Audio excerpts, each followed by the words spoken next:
bring her in to listen. And then also don't forget her. She's online. She will be there listening. You can ask her about the views. Thank you very much, viewers, the listeners, the viewers, wherever you are. This is the much anticipated, waited diplomatic leaks on the ICC. The International Criminal Court. Let me introduce my panel. Professor Gerard Onyari, Daniel Wesonga, investigative journalist.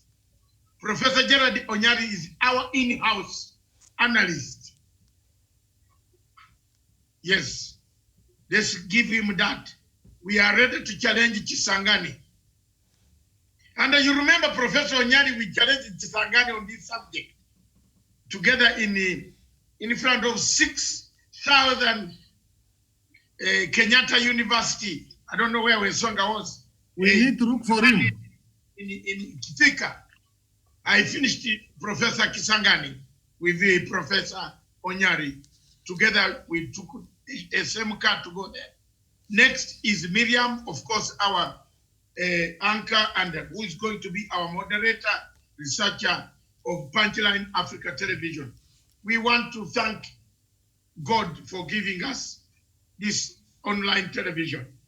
Our fellow journalists on the main media, some of them are suffering quite a lot. It is very pathetic that the COVID-19 has brought some undesired, factors of sacking people summarily very early in the morning. But here we are still going on, and we are doing our job. This morning, the topic is the International Criminal Court in diplomatic leaks circles. International Criminal Court Chief Prosecutor Fatou Bensouda leaves office on 15th of June 2020 next week. If you count to 26 is next week. She has about 7 days or more, or 6, 7, 9 days in office. What is the impact of her departure? What is the history she's left behind?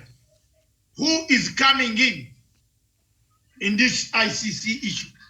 Who is coming in as an ICC chief prosecutor?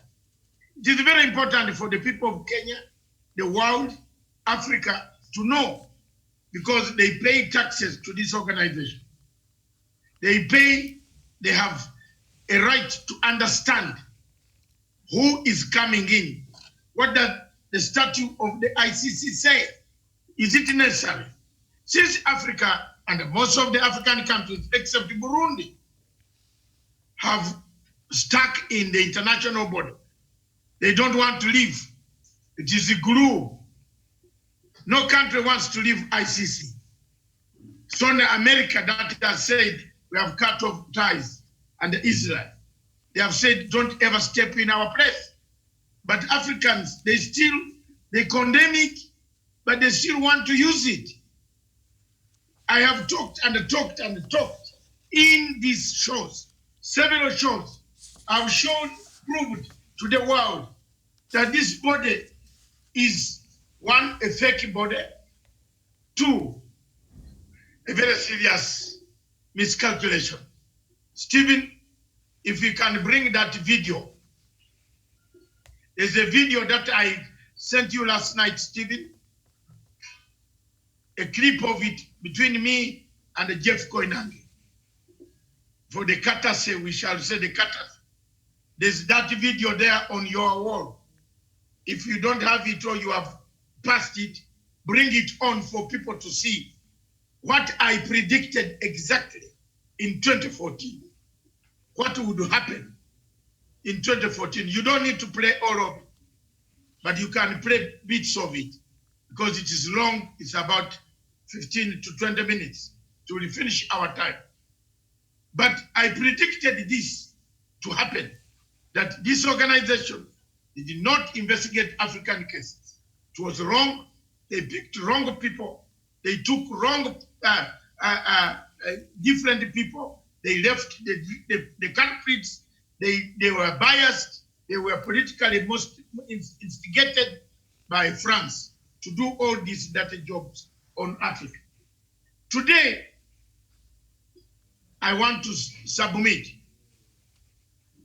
that the process of selecting the new chief prosecutor began, and the committees created their rules under Article 42 of the Roma Statute. You need to be able and of high quality, high caliber, to be able to be a prosecutor. It is unfortunate that this is taking place when COVID-19 is here. Otherwise, we would be protesting in court. I would be in The Hague today to protest. And I want to make it very clear to Kenyans so that people understand me. Let them understand me. 2014, I went to the Kenyan court. I filed an application to have the envelope, which is hidden somewhere, which any other chief prosecutor could use. You see? Because that envelope is still with the ICC. That Kofi Annan is dead, that envelope remains in the ICC. Any chief prosecutor coming in can go into the envelope and check the 20 names and come back. I want my people to understand me today that 5 years ago I filed that application under the Article 35 of the Kenyan Constitution, which is very clear about information that can be the public and under the International Crimes Act. I delivered my documents, I used my money, I flew everywhere in Geneva, I flew everywhere in The Hague to serve summons to Ocampo, Kofi Annan, and Fatou Bensouda to show cause, to give me the envelope. I want to give you this background so that you know why I was looking for the envelope. And the Kenyans today, remember me. If I'm gone, if I'm dead, if I'm done anything, God is the one who plans. If I'm gone away, remember these words. I wanted to save you. I wanted to save you. And I repeat the third word. I wanted to save you. Don't listen to white lawyers. Listen to this black, 6 feet tall from Uganda. I wanted to save you. To remove that envelope, to expunge it from your parliament, from your statute books, such that nobody in the future should ever use the evidence from that commission of inquiry. You get my point? To come and penalize other Kenyans. I was trying to save you. And unfortunately, the judges, the Attorney General, Solicitor General, they came to the court and opposed me. I want to lay it very clear so that blame should not come to me. I was opposed and they told me there were so many words I don't want to repeat here. In court, one of the things they told me is that I'm a foreigner. The judge, there's one judge only called Justice Onguto, the late. Justice Onguto in my favor. He said I had a case because anybody, as long as you have opened International Crimes Act, any person can come in Kenya and ask for any information. Isn't it, Professor Miriam? That's it. Justice Onguto was on my side among the three judges, namely Odunga, Onguto, and Chacha. No, the lady who ruled. Mumbi.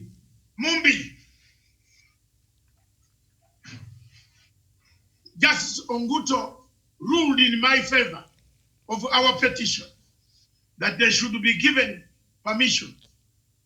The other two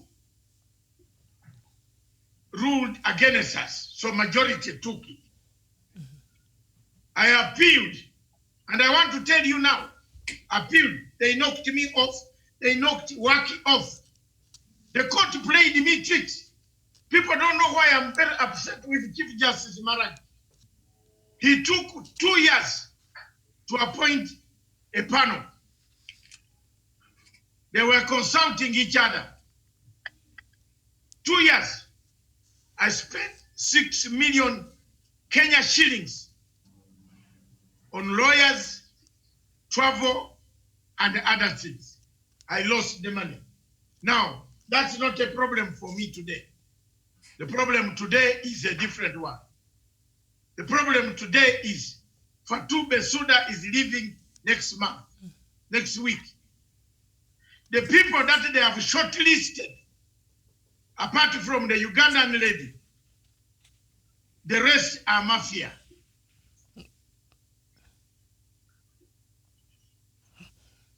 The rest are mafia. I'm not speaking on behalf of the government of Republic of Kenya.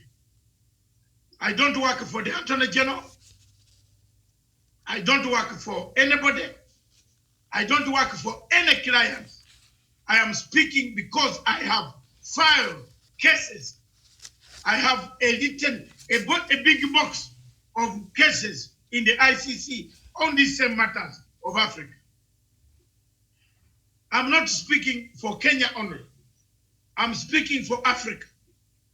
And let people understand me that apart from the Ugandan lady, whom I know very well, Madame Okolanya, the rest are mafia. The rest of the shortlisted candidates are mafia. Mafia number 1 is Fago Gaina. Mafia number 2 is Anya Morris. Mafia number 3 is the Canadian. If look at their background, look at Gaina. And I want the people to understand me. I am not speaking on your cases. I am speaking for Africa. If you want to please the new team, please them. Me, Matanga, no. And I want to repeat, no. Gaina caused problems. Gaina wanted my people to be jailed. Gaina came here and created chaos. Gaina cannot be a chief prosecutor of the same cases. He will bring us disaster. You can go to hell. You can insult me. You can say anything. You can blackmail me as you are trying to blackmail me. But I'm telling you, I'm going to be alive. Wherever I will be, you will look for me. And I'm telling you today to understand that if there is no activism of this mouth, cases of international nature cannot be won by wearing a suit. And I want to state categorically if Vago Gaina becomes the chief prosecutor, prepare yourselves. Because this is a man who introduced things that were not even there. You saw it, you Kenyans. Miriam, you were here. The others were here. Bensouda, you saw what he introduced. My professor here was following, researching on the case. So if you bring Gaina as the slaughterman, the first thing he's going to do is to slaughter us. There are some apologists, and I repeat, apologists, who are telling, oh, we can deal with what? This guy is a deal done by the French, by Fatou Bensouda. If you go, I don't want to disclose anything more than that. The information, the real information, people tell lies. Yeah, lie, I know ICC, I know so and so. Rubbish. That's rubbish now, I'm telling you. And those who have been talking about this issue, remember what I'm saying, they're rubbish. Because the information coming from inside the ICC chambers, the selection committee, I swear, is very dangerous information. Time has come for us to help. And for me, I love my people. I will go my own way to help. I told you when they collected signatures to take President Museveni to the ICC, and listen, this is testimony. Listen to me, a testimony. You people doubting Thomases. Listen to when they collected signatures to take President Museveni last year and this year, I picked a phone and I called messenger. Stop it. Stop it. And the messenger listened to me. I said, stop it. If you take President Museveni to International Criminal Court, I will be fighting you instead. That's how bad I am on this. Isn't Museveni the one who has made me to be called a beggar? To be called a foreigner? But Miriam, listen. What did I say? If you take him to that court, my dear sister, I will stand by him. Because I don't like the court. All right. Basically, listen to me. And that is the end of those signatures. They died. All right. A very big, yes, they have died a big death. Because I'm an authority also. I'm an authority in the politics, opposition politics of Uganda. From 1985, I've struggled to bring parties back to my country. I'm listening. I have a chunk of millions of people who listen to my voice. The only thing I cannot do is I don't want to do this funny politics. I want a level ground. That's it. So the ICC signatures on Uganda stop. Coming back to this, we have four contestants. The Ugandan lady is very good. She has a very good background. She rose through prostitution. Mr. Gaina is the most dangerous person there. And if you look at the way the continents share the slot, Africa has got its chance. So my Ugandan lady might not have a chance. Canada and North America, there are two candidates. Mr. Anya is a Nigerian, black Nigerian who has an American passport in Chicago. So you think they will elect that one? No. So the two candidates left on the slot is the Canadian and Mr. Gaina, who is a European. Europe has never been on this body. And Ireland is one of the countries that supports International Criminal Court. Guess what? That is how the behind the scenes, France, the French delegates on both committees, Miriam worked so hard and selected the 4 names. All right. Thank you. Thank you, Dr. My context is that. Right, thank you there for that introduction, and of course I'd like now to bring the rest of the panelists in so that we can have this conversation, even as Bensouda marks the end of her tenure there as the Chief Prosecutor at the International Criminal Court. Can we look at what else has the court been doing under her? And I have with me, this is a report that was published by the International Criminal Court, a full statement of the prosecutor Fatu Bensouda on external expert review and lessons drawn from the Kenyan situation, and this was published last year on November 26th, that is 2019, and I was just looking at some of the things there and perhaps her thoughts and a lot of things that I'll bring even as we continue with the conversation and see what Bensouda thought and thinks about the Kenyan case. Now, of course, since its inception in July 2002, the Office of the Prosecutor has faced 2 primary critiques. First, that it has been inefficient, and second, that it has been preoccupied itself. It has preoccupied itself with Africa and failed to investigate equally severe conflicts elsewhere across the world.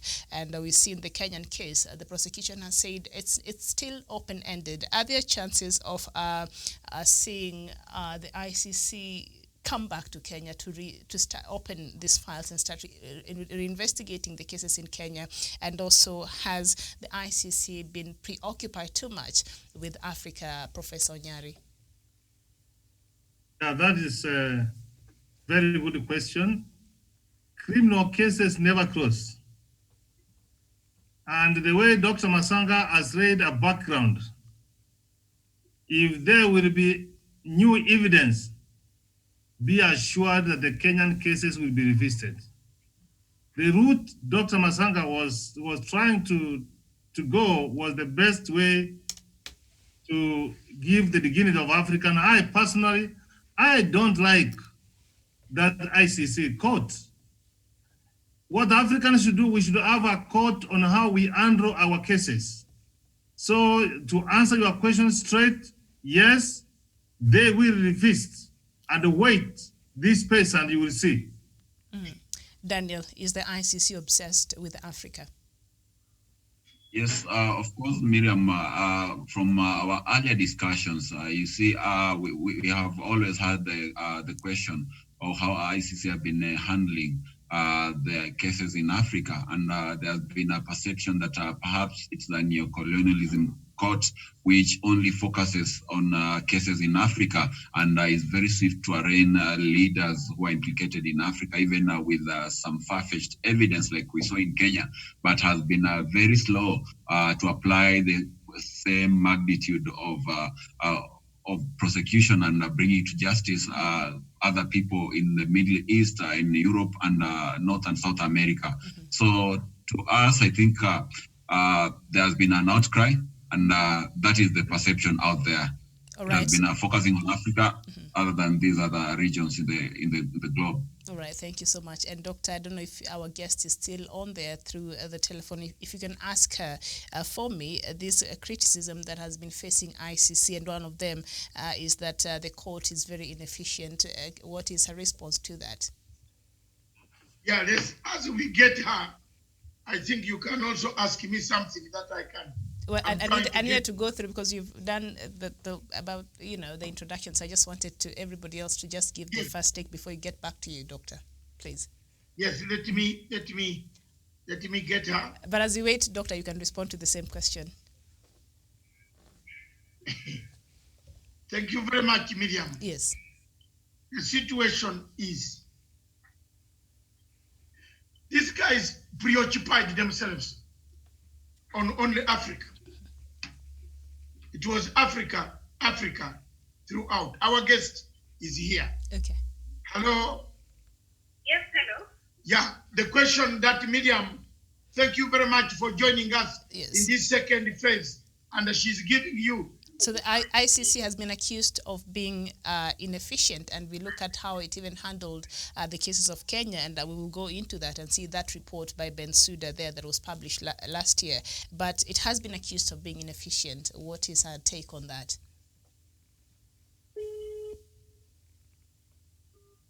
I think we lost her. All right, Doctor, just respond, yes. What efficiency? There was no efficiency. You have a report that she submitted, an exit report. And this exit report is no different from what we have here. Miriam, look at this.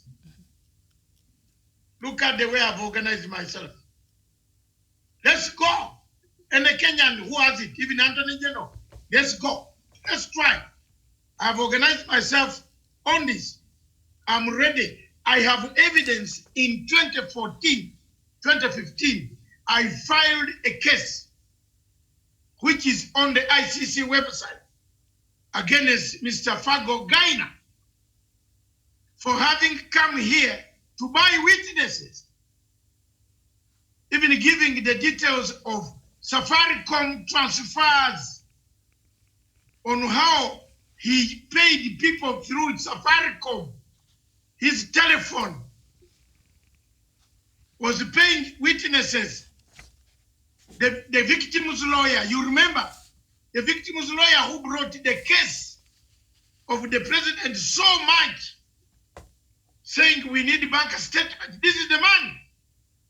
Now, if you have that report, you have seen how it ends. It ends, witnesses were fake, evidence was fake, it leaves us unattended. And then you bring a man who wanted you jailed. And the people allow this man to handle serious cases. This man does not like the Palestinian situation. Let me not talk about Kenya because they think Kenya. No, now let me talk about the Palestinians. And listen to me, David. This guy opposed a motion to investigate the Palestinian cause. You remember the wounding, the killings of Palestinians, which the International Criminal Court. He is right now on the Cambodian team, which again opposes the Rohingya. You see that type of, I am talking about international things, not these cheap things here in Africa. I'm looking at international scene of what is taking place. This guy is on the Cambodian, the Rohingya, the Myanmar, yes. Myanmar. Yes. Myanmar. Myanmar. He has opposed. He doesn't want anybody to, he even says those guys should be finished. Now you want to bring this as a chief prosecutor. Miriam, believe me or not, Katonda nsonyiwe, nze nja kuvaawo. I will go. But let me tell you, wherever I will be, I will fight. And I will come back. Kenyans will give me the hero's welcome. All right. That this guy should never become a prosecutor. Otherwise, this African continent will be in blood. There will be no leader left here. And I'm telling my African people, there will be no leader left here. Mr. Gaina is a racist. He doesn't like us. Even when he's married to a black lady as a concubine. Okay, all right. So, okay. I know his record. I know his house on Gongoro, whom we bought it for. I have all the details. I filed it here. Here. They are here. So you stand somewhere there telling me lies. Rubbish. Telling me lies. So part of the report by Bensouda, there the full statement of the external expert review and lessons drawn from the Kenyan situation. There's a part that reads, while my office spared no effort to advance and salvage the cases in Kenya's situation and how to take difficult but professionally responsible decisions in the process, the experience in the situation provided learning opportunities that have assisted and continue to assist the office. When you go through this report, and perhaps this is the second time, Doctor, we're looking at this report and part of it, it appears the Kenyan case was very important for the ICC. I don't know, do you think it was an effort, because it has faced a lot of criticism before, to legitimize, the ICC as an institution because of the failures it has experienced earlier, and then the Kenyan case also flopped there, the legitimization process. Do you think they used the Kenyan case to legitimize the court? Because the Kenyan case seems to be very, very, very important to the ICC as an institution, Professor. Miriam, our guest, our correspondent from Mombasa has come. If you have any questions for her, she's now on the line. Well. Hello? Yes, hello, doctor. Yes. Miriam, Miriam, by the way, by this telephone, she hears you. Okay, that's good. Okay. Are you hearing Miriam properly? No, I cannot get Miriam clearly. She can't Okay. get me from here. Yeah. But I wanted Professor to respond to that, and then we can get to our correspondent. We shall come back to you. Yes. Listen.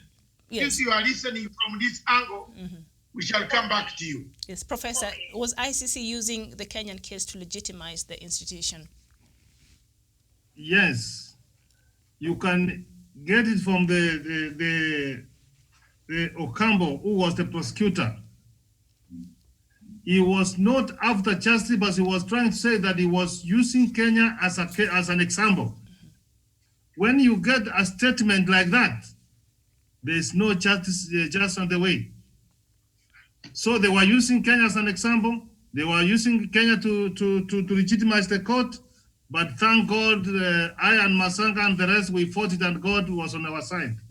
The country has moved on. Never should we again allow our people to be taken to international criminal court, which America and Israel don't believe in. Who are you? And as you have said that this parading the African presidents, even if they are dictators, we have got our own ways on how we can sort out our problem. So that was legitimate. They wanted, but I thank God it failed. All right. Our guest there from Mombasa, I don't know if she's heard that. Yes. How did that do? Yes, I've Listen. heard of you mentioning that we cannot allow our people to be taken to these international courts. That's what I got. Yes. Do you want any Kenyan to be taken to international criminal court at all? No, I don't think it's right. Why do we have courts in our own country if we have to take other? I think it's supposed to go to some other courts. What's the purpose? What's the role of the court that we have here? Don't we believe in what we have?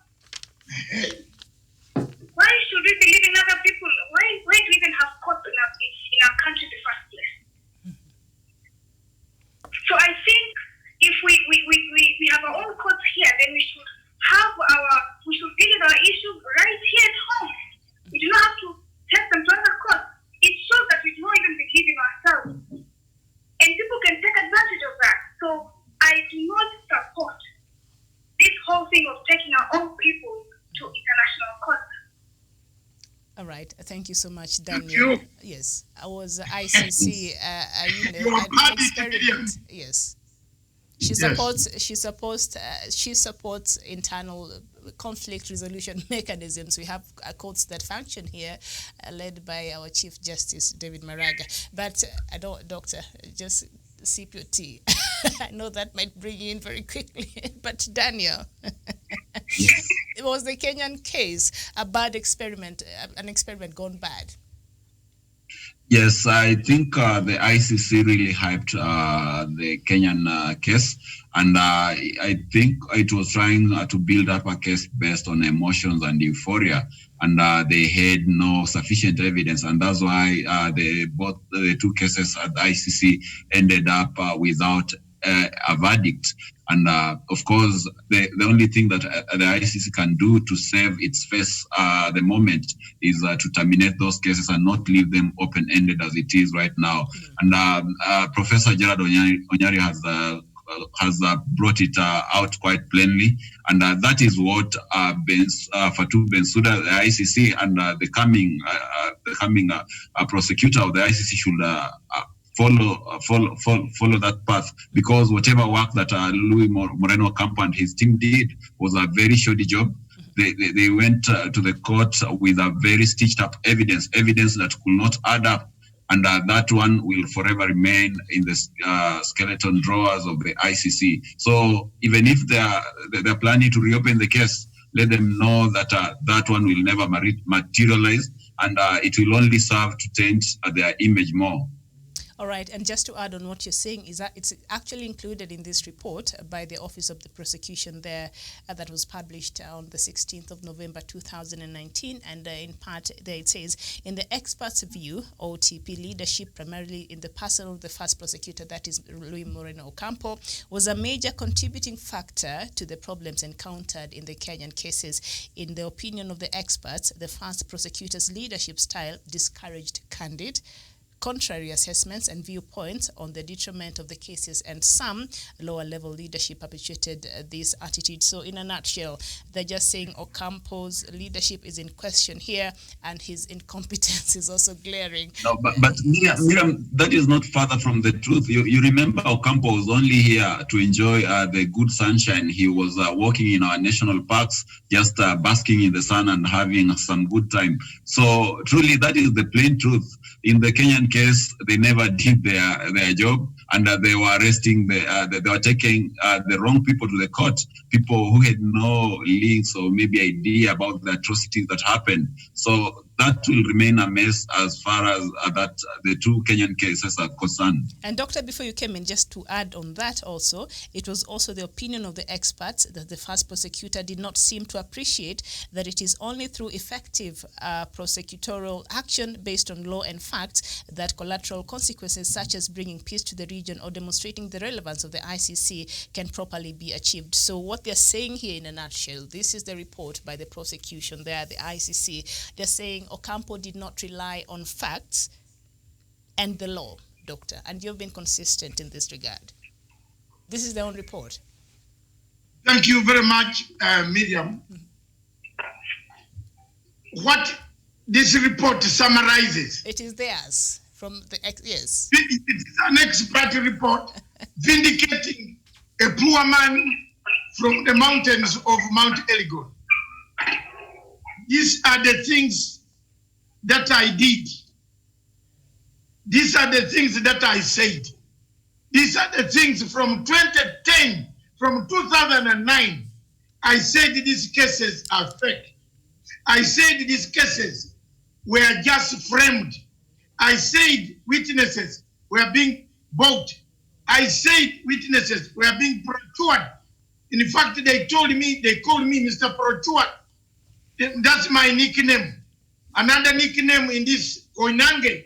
If you can, I don't know why it's not showing that clip with Koinange Jeff, where we had a very serious, maybe he has lost it. I am sending it to him now so that Stephen can show it to you, a small sample of what I did. But I was right from day one. Stephen, that's it. I was right from day one. I told the people from the Ugandan case where I was a victim arrested with Chisano. You people have not known what I went through. I, Chisano, and Riaka Machar, were the first people to enter that court on the Ugandan case, which was the first case in the entire world of ICC. They arrested me. They actually arrested us. All right, Doctor, I'm being told that the clip that you're asking for is ready, and also President Uhuru Kenyatta is set to address the nation. So perhaps maybe we rush through because we don't know how long that speech will take, and maybe we shall come back later in the afternoon and review some of the things that President Uhuru Kenyatta will have, talked about. So I don't know if we just play the clip. We can, yes. We just finish up. Yeah, we just complete. We can play the tape, and then we can conclude this subject another day. All right. What do you think? When President Uhuru Kenyatta comes, we switch on to His Excellency. They're playing the clip right now. Thank you very much. But that is, Miriam, please keep that copy for me. For me also, I need it because I'm going to the court again. Like him, he's got content. Well done. Cable says, are you a gun for hire? For what? Guns are not here. It's the brain. Are you a brain for hire? No, I do it with passion. Pan-Africanism is my blood. That's why I'm resilient, because wrong people were taken to the ICC. I should keep quiet. Gaddafi was killed. His son is being cut to pieces, one finger every day. I should keep quiet. So I asked you the question I asked earlier on. Who died? That's my job, man. What are you doing? Let's do it, man. So now, let's go. Yeah. Who died and put you in charge, Matsanga? Why are you running around the continent? Pan-Africanism, it is inborn. I have lived in Tanzania. Nyerere was a Pan-African. I have seen people die. We wouldn't like people to die. Then we thought ICC could come and help. ICC has become a tool being used by Western powers to harass. Why don't you issue a warrant on ISIS? Americans gave ISIS guns. When they turned to go and overthrow Assad, they turned on them. Now they don't want to tell us how many guns they gave ISIS. Boko Haram, why don't we issue a warrant of arrest ICC to leader of Boko Haram who always comes on TV? We know where he is. Issue a warrant, his name. Why don't we issue a warrant of arrest by ICC Al-Shabaab leaders so that they know wherever they walk, they will be caught? Yeah. You are concentrating on a dying case. You are finishing money on Kenya. Why Kenya? They want to dismember the hub of Africa. People call me, tell me, Ugandan, if you kill Kenya, Uganda is zero. We are gone. We rely on you. Okay. That's why I fight to keep the peace and this country alive. Jomo Geshaga. Yes. He says, Jeff, give Dr. Matsanga a break. Yes. He's a modern-day freedom fighter and true Pan-African. Thank you very much. I've done it. And I have, even if I died today, one of my children, out of these 80 children, 8? 8, not 8, I'm not 8, where can you get it? It sounded like 80, man. 8, I said, I am not an English person, I learned English. 8 children, one of them will take my fight. My fight will go down. I am not.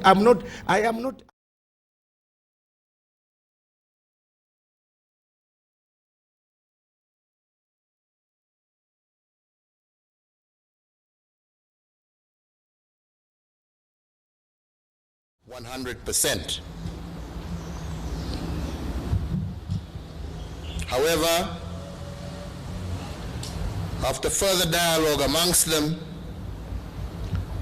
we have reached a reasonable level of preparedness across the country. And I repeat again, we have not yet met 100%, but we have met a reasonable level of preparedness across our counties. With this expert opinion at hand, and the counsel offered by the National Security Council, I therefore today announce a phased reopening of the country as follows. 1,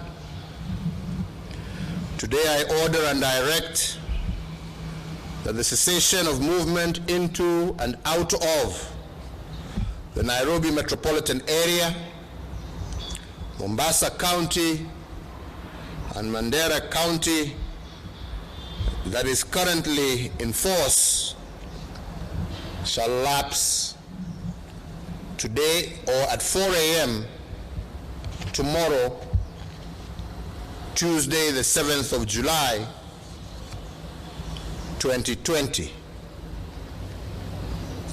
Number two, I do order and direct that the nationwide curfew that is currently in force between the hours of 9 p.m. and 4 a.m. daily be and is hereby extended for a further 30 days. Fellow Kenyans, of 9 p.m., by reopening Nairobi, Mombasa, and Mandera, we must be cognizant of the fact that we are all much more at risk than we were when the restrictions were in place. So we must therefore exercise what I call cautious optimism and avoid reckless abandon. I believe that although the path to recovery is rocky and uneven, it is navigable. And that is why I must give two qualifications to this phased reopening. Firstly,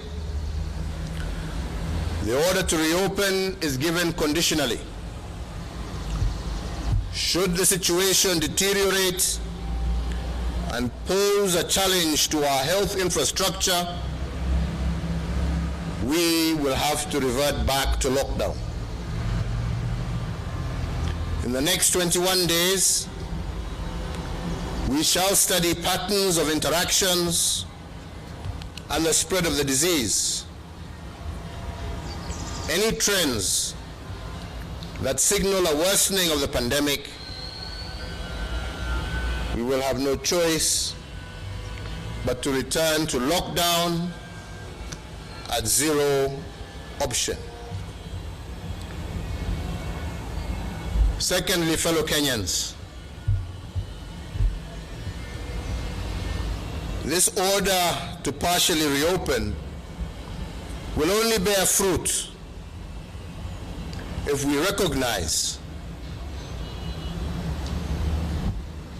that this exercise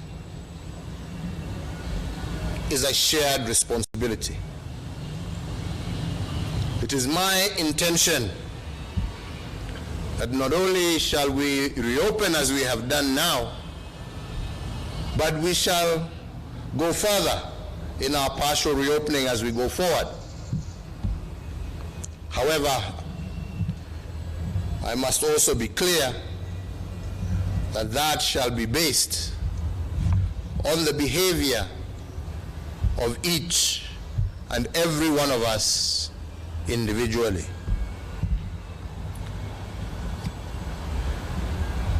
So therefore, fellow Kenyans, to reopen and to remain open, you must become your brother's keeper. You must become your sister's keeper. While the government will no doubt do its part to achieve this desired wish of remaining open, you, my fellow citizens, must also do what is expected of you personally in order for us to achieve it. This, therefore, is not just a call to reopen our country, but it is also a national call to civic responsibility. And on this, I must further add that civic responsibility is not a demand placed on self or on the individual by the state. It is not a demand that the state can enforce. It is therefore a duty that you individually owe your fellow countrymen for coexisting with them.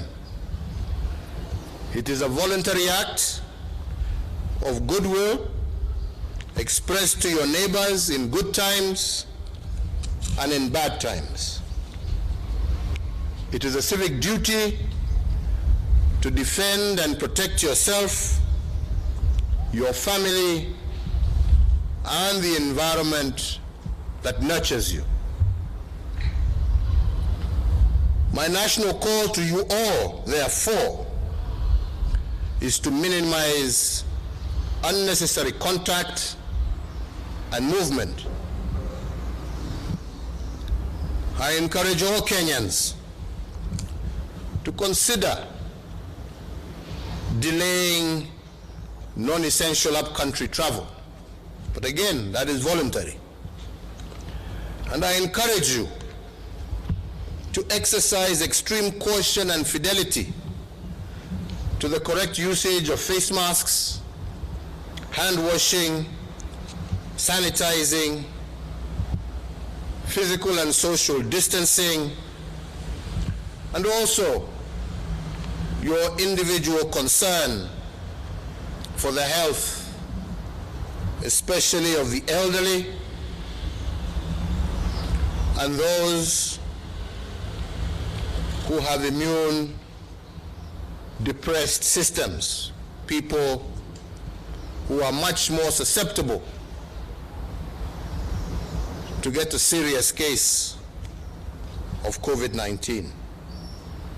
And you must always remember that there can be no unbearable responsibilities in the face of a crisis as we are in. Going further, and again with the advice of the National Security Council and the National Emergency Response Committee on the coronavirus pandemic, I also further order and direct the following phase measures. That places of worship will commence phased reopening for congregational worship and public, that is, individuals can attend worship in strict conformity with all applicable guidelines and protocols, including the self-regulating guidelines that have been developed by our friends of the Interfaith Council, protocols and guidelines that I have received from them today. And to mention but a few, of the guidelines issued by the Interfaith Council,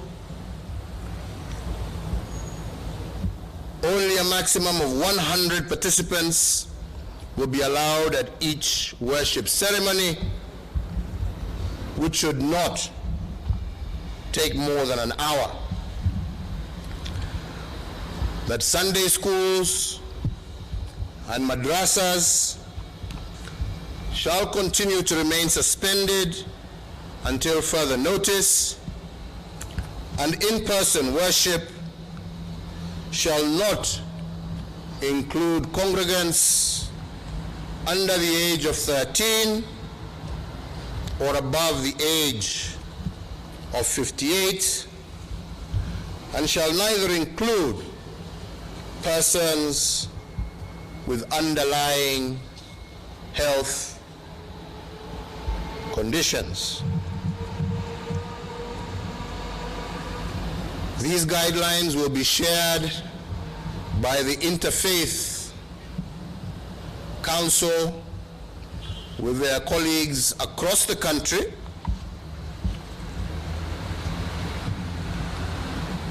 and we have said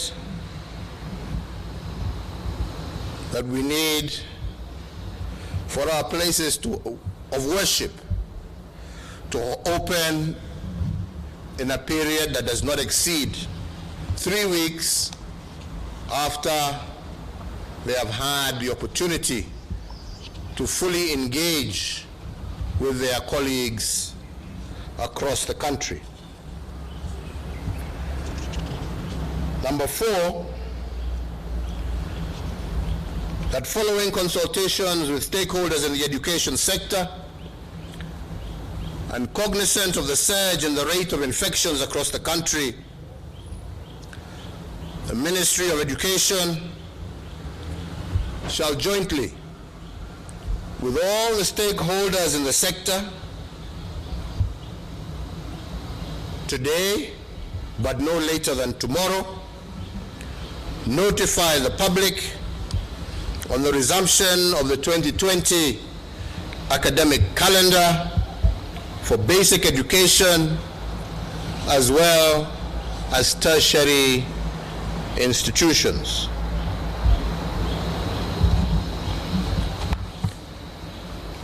Number 5, that conscious that movement of people is in itself a catalyst for the spread of the disease, there shall be no movement of public transport vehicles into and out of areas previously under cessation of movement restrictions without the public transport providers being compliant with all protocols developed by the Ministry of Health. To operate public service vehicles, the operators will require mandatory certification from the Ministry of Health in consultation with the Ministry of Transport. Number 6, that local air travel within the territory of the Republic of Kenya shall resume effective Wednesday, the 15th of July, 2020, and again, in strict conformity with all applicable guidelines and protocols from both the Ministry of Health and our civil aviation authorities.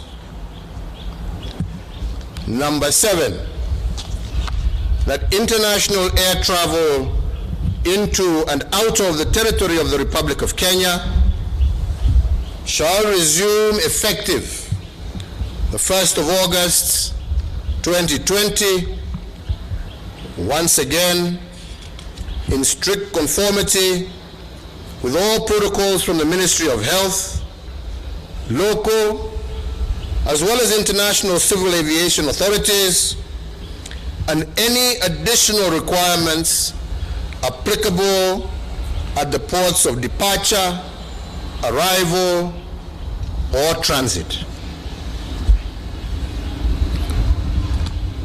Number 8, that the prohibition against social and political gatherings of whatever nature is extended for a further period of 30 days. Number 9, that the restriction of the operation of bars to takeaway only and the restriction of the number of persons who can attend weddings and funerals is extended for the further period of 30 days. And 10, that the Ministry of Health, in conjunction with the Ministry of Industrialization, Trade and Enterprise Development, shall establish protocols for the resumption of the importation and sale of imported second-hand clothing. Fellow Kenyans, as we implement the phased reopening, I remain alive to the economic and social challenges facing our country. We know that jobs have been lost and some businesses have closed and many livelihoods endangered. And this, unfortunately, is the sorry state of affairs across the entire world. But history has taught us that the COVID crisis is not the first health disaster with such enormous economic challenges. There were many more before this one. However, we must all be cognizant that those who overcame previous disasters and finished on top did so by first changing their mindsets. Put differently, it is not enough for the government to pump resources into the economy using stimulus instruments, as we have been doing. Such efforts will undoubtedly go to waste if people do not co-create solutions with the government. Those who overcame previous disasters in history did so because they acted as one. The people and their government entered into a joint venture in order to conquer the challenges that they had. This therefore means that for us to revive the economy, reopen and remain open, the government and all citizens must pull together. Today, fellow Kenyans, I've invited you to exercise civic responsibility towards each other.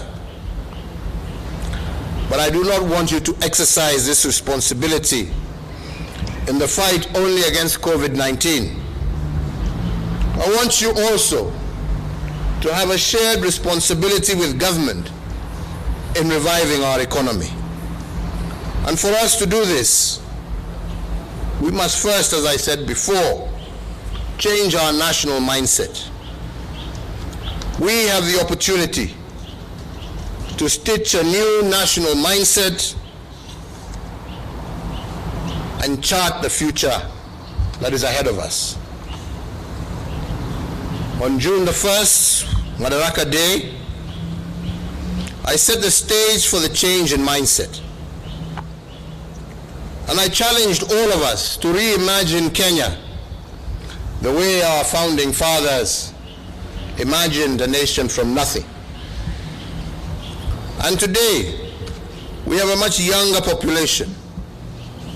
And I challenge you and will support you to reimagine our economy, our business models as we reopen tomorrow. We must remember that the coronavirus is an invisible enemy. We cannot confront this enemy because we cannot see it. We can only evade it. And invading an invisible army and enemy calls for great imagination. Instead of doing business as usual, therefore, this is a moment that calls us to do business unusual. When we reopen, we cannot use the old maps to navigate the new lands created by this unfortunate moment. We must have the courage to let go of the old ways. We must, together, find new opportunities to face the challenges of tomorrow. Those who will change their mindset and embrace the new normal will be favored by destiny. And I once again particularly encourage our young people to take up this challenge of reimagining our business models, and in this, I promise you my support. We may not have all the capital we need, but the currency of this moment is ideas and young Kenyans are a flora of ideas. I note, for example, our textile industry has already seized the moment and leveraged on the silver lining presented by the COVID crisis to create opportunities for our fellow countrymen. Owing to this initiative, Kenya is today emerging as a net exporter of PPEs in the region. I applaud the COVID-19 Response Fund for contracting the local industry to produce PPEs for our healthcare workers. And I encourage other sectors of our economy to also reimagine Kenya in this fashion.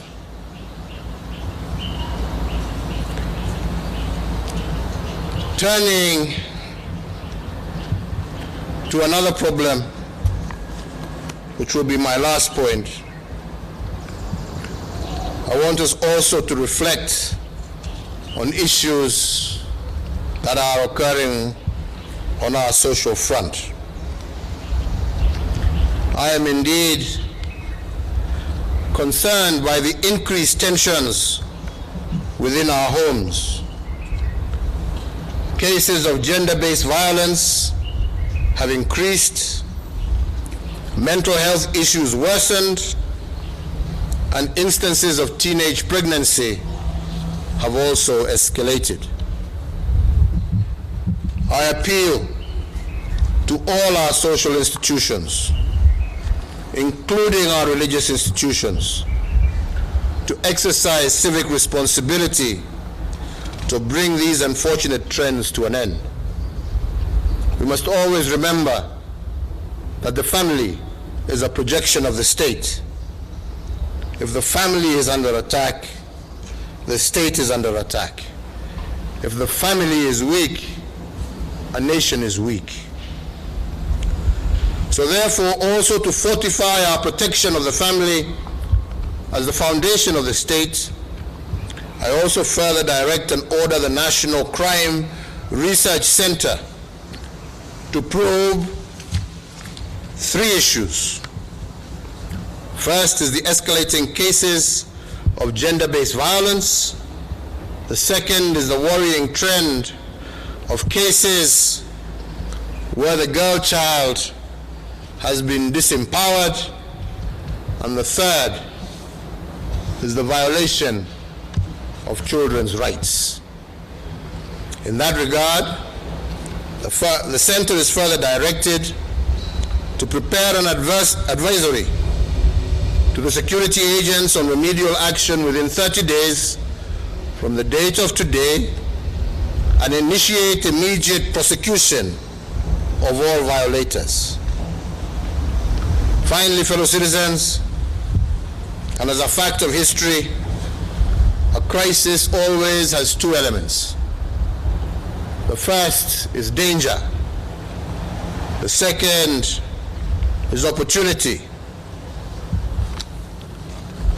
Success is always given to the persons who exploit the opportunities but also manages to evade the danger. And to exploit the opportunities given to us as we reopen, our mindset must be that of makers of things. We must remain positive, because a positive nation is a forward-moving nation. I want to thank all the stakeholders who have worked diligently for the last month to come to some consensus on the way forward. Na vile nimesema na ningependa nirudie tu tena, ni ya kwamba kulingana na mawazo na fikra zetu sisi wote, iwe ni serikali, iwe ni wakuu wa afya wa nchi yetu, iwe ni viongozi wa makanisa, iwe ni viongozi wa vyuo vyetu vya elimu, walimu na wazazi na wote, ni ya kwamba sasa na kutoka leo serikali itachukua jukumu lake. Hiyo hatutasita kufanya. Lakini kama tutafaulu kama nchi, tutafaulu kwa sababu kila mmoja wetu, mdogo ama mkubwa, mtoto hata mzee, mama ama baba, tutafaulu tukiwa kila mmoja wetu atachukua jukumu lake kibinafsi.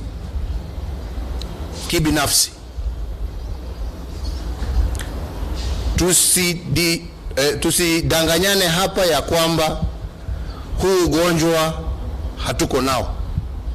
Ugonjwa huko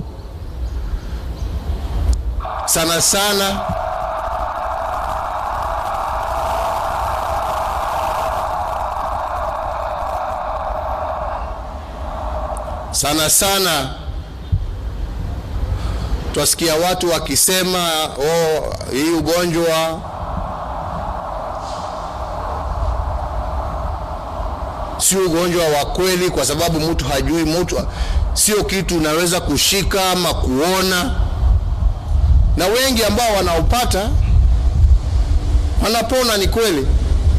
Lakini nataka niwaambie ya kwamba pia idadi ambao wanapata huu ugonjwa na wamelazwa katika mahospitali mbali katika taifa letu, idadi yao pia yaendelea kupanda. Kwa hivyo jukumu lazima iwe ni ya kila mtu. Tukiongea na viongozi wa makanisa, viongozi wa misikiti, tumekubaliana ya kwamba hawa pia wako na jukumu.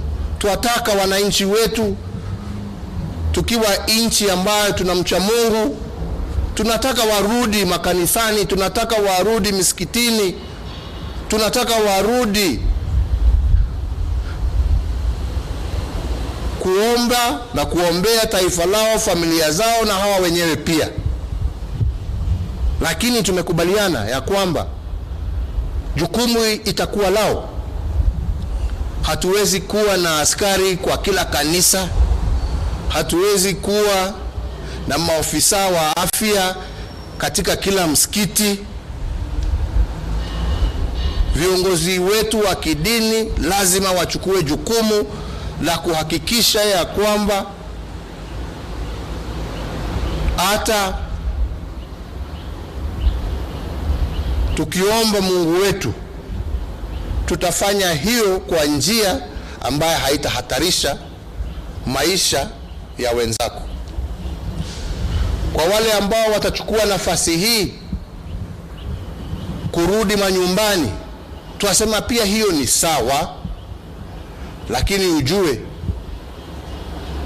warudi kwa nyanya, kwa babu, warudi kwa wazee wenu, warudi kwa familia yako. Jukumu silo la serikali kama wewe utawapelekea huo ugonjwa. Na tunajua ya kwamba idadi ya wale wengi ambao wanaaga ni wale wazee. Sasa tumekupatia nafasi,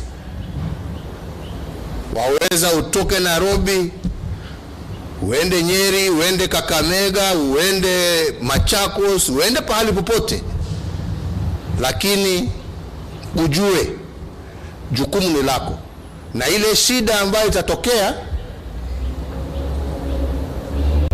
ujue wewe ndio umeipeleka. So mimi nawaomba Wakenya, vile tulikuja pamoja wakati wa jangwa la ukimwi na wakati maelfu na maelfu ya Wakenya waliaga kwa sababu ya ugonjwa wa ukimwi, mwishowe tuliweza kujisaidia kwa sababu kila mmoja alichukua jukumu lake.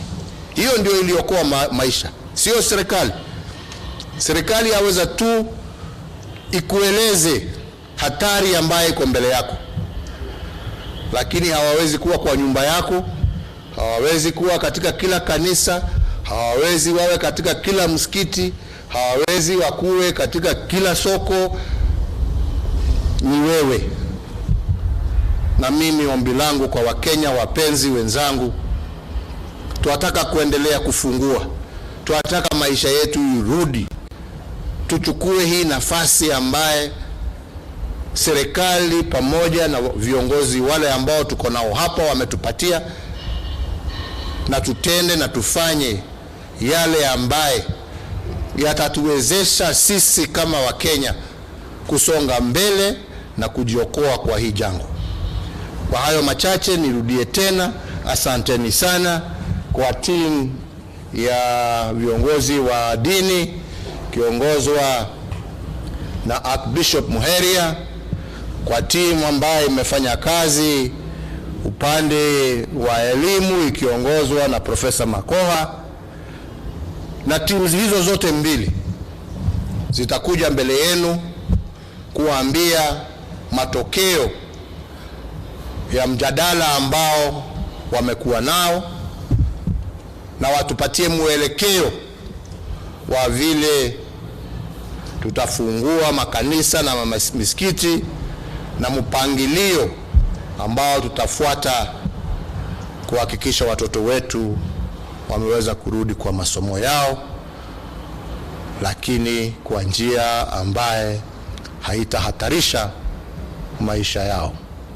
Kwa hayo machache na mengi nasema Mungu awabariki, Mungu awalinde, and as we keep saying to each and every one of us, stay safe and recognize that the responsibility lies with you and me.